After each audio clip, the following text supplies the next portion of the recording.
ጤና ይስጥልን። ይህ አሃዱ ሚዲያ ነው። ሰላምታችን በያላችሁበት ድረስ እያል አርዕስተ ዜናዎችን እናስቀድማለን። አብራችሁን ቆዩ። በደቡብ አፍሪካ በባህላዊ የጉልምስና ስነ ስርዓት ላይ የ41 ወጣቶች ህይወት አለፈ።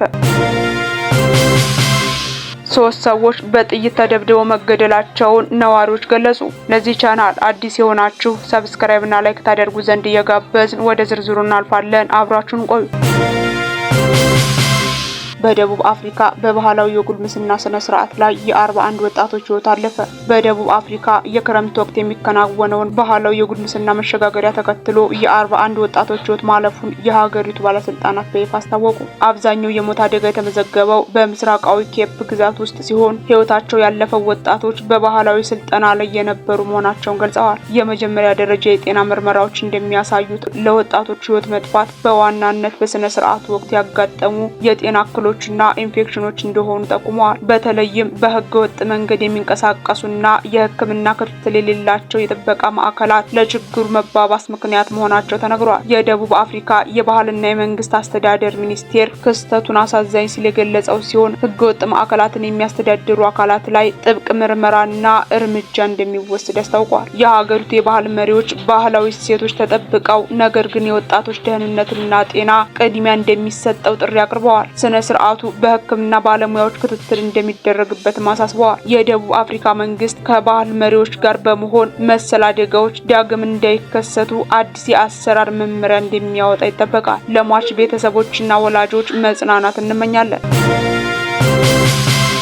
3 ሰዎች በጥይት ተደብድበው ተገድለዋል ሲሉ ነዋሪዎች ገለጹ። በምስራቅ ጉራጌ ዞን ምስራቅ ወስቃን ወረዳ ኢንሴኖ ኡስሜ ተብሎ በሚጠራው አካባቢ ነዋሪዎች ከማርቆ ልዩ ወረዳ የተነሱ ታጣቂዎች ናቸው ባሏቸው ኃይሎች 3 በስራ ላይ የነበሩ ወጣቶች በጥይት ተደብድበው መገደላቸውን ለቲግባ ኢትዮጵያ ተናግረዋል። ነዋሪዎቹ እንደሚሉት ታህሳስ 17 2018 ዓ.ም ምሽት 2 ሰዓት አካባቢ በኢንሴኖ ኡስሜ መንደር ከአርሶ አደር ማሳ ጎመን ጭነው የተከፈላቸውን ብር በመከፋፈል ላይ በነበሩ በቁጥር 10 የሚሆኑ ወጣቶች ላይ ተኩስ ተከፍቶ 3 ወዲያውኑ መሞታቸውና 7ቱ ግን በወቅቱ የነበረው ሁኔታ ከፈጠረባቸው መደናገጥ በስተቀር ጉዳት እንዳልደረሰባቸው ገልጸዋል። ጥቃት አድራሾቹ ለዚሁ ዓላማ የመከላከያ ሰራዊት የነበሩና ከርተው የወጡ ሎዲሳ ተብለው የሚጠሩ የማርቆ ተወላጆች ናቸው የሚሉት ነዋሪዎቹ ባለፉት 2 ሳምንታት ብቻ ሁለተኛ ጥቃት መፈጸሙንና በአጠቃላይ 4